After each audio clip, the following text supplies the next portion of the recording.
पैसे कमाने के लिए इंसान पता नहीं कहाँ कहाँ जाता है और कैसे कैसे इकट्ठे करता है। फिर उन पैसों को ले जाकर मंदिर में फेंक कर बोलता है मैं भगवान को दान कराया। फिर उस पैसे को पंडित उठा करके ले जाता है, अपने घर की सब्जी ले आता है और अपने बाल बच्चों का पालन पोषण करता है। इससे जिस व्यक्ति ने दौड़ भाग कर पैसे कमाए उसका कोई भी भला नहीं हुआ, और जिस व्यक्ति ने पैसे कमाए थे मंदिर में फेंके उससे पंडित समाज का इलाज होता रहा, चलता रहा और उनका जीवन कटता रहा।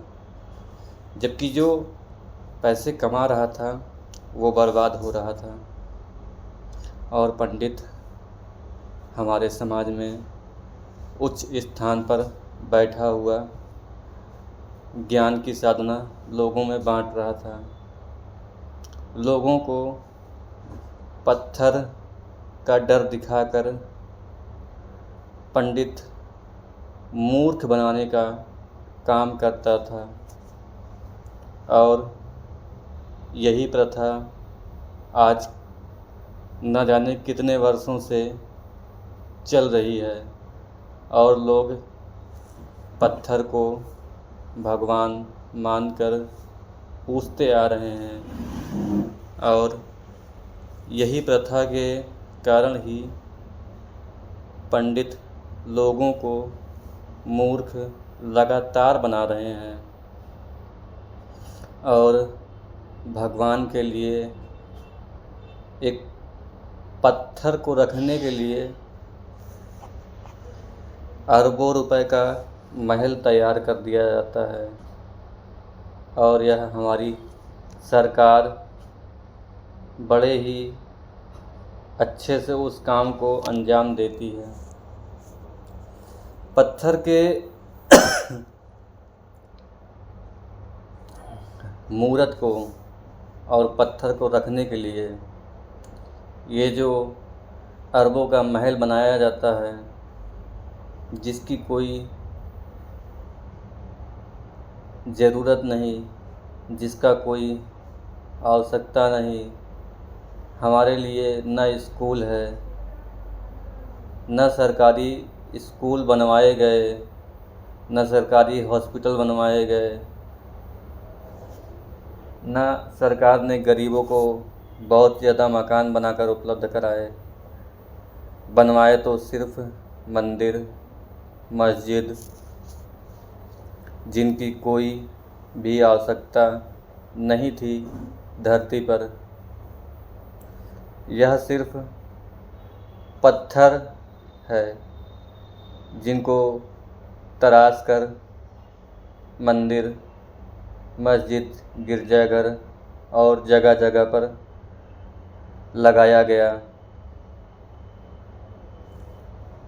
लोगों ने कहा कि ये पत्थर की मूर्त हमें भोजन, दवा और सारी चीज़ें उपलब्ध कराएगी। मिल उनके द्वार पर जा कर के लोग अपना धन व्यर्थ फेंक आते हैं, धन को बेकार में खर्च करते रहते हैं। आज इस मंदिर में जाना, कल उस मंदिर में जाना, परसों उस मंदिर में जाना।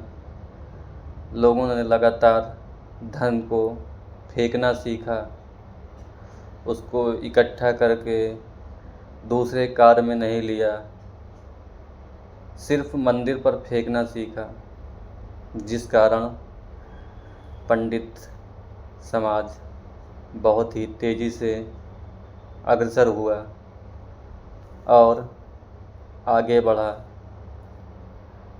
राजगद्दी पर बैठकर राज किया।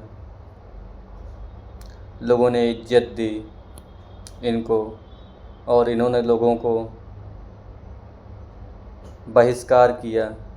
कहा ये पासी हैं, इनसे कोई मतलब न रखो। जबकि आज ये किसी भी शूद्र के पासी या चमार शूद्र किसी के भी घर जाते हैं तो उनका संपूर्ण अनाज ले आकर अपने घर पर बड़े ही चाव से खाते हैं। ऐसी कोई चीज़ नहीं जिनसे इन्हें समस्या हो। यह धरती पर हो रही हर चीज़, दारू, मांस, मुर्गा, किसी भी चीज़ को छोड़ना नहीं चाहते हैं। यह हर चीज़ को बड़े ही चाव से खाते हैं और समाज में ऐसा दिखावा करते हैं जिसकी कोई कल्पना भी नहीं कर सकता।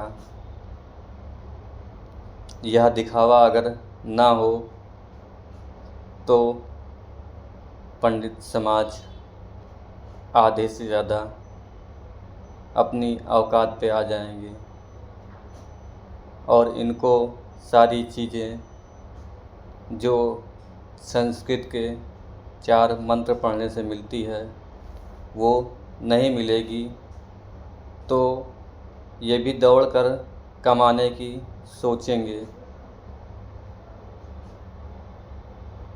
लोगों के घर पर जो जाकर ये 4 मंत्र बताते हैं जिसका कोई अर्थ सुनता है और कुछ लोग उस संस्कृत का अर्थ समझते हैं और कुछ लोग तो उसका अर्थ भी नहीं समझते, फिर भी इनको सुबह और शाम का भोजन कराते हैं, वस्त्र देते हैं और साथ ही साथ धन भी, अपना कमाया हुआ धन भी दे देते हैं। फिर भी इनको संतुष्टि नहीं मिलती, क्योंकि उनसे इनका सिर्फ पेट भरा होता है। यह सोचते हैं कि हम जिसके घर आए हैं वह कम से कम कुछ नहीं तो अपना जीवन भर का कमाया हुआ धन तो हमें दे ही दे, जिससे हमारे कुछ दिन मुफ्त में कट जाएं और हम घर में सुकून से सो सकें।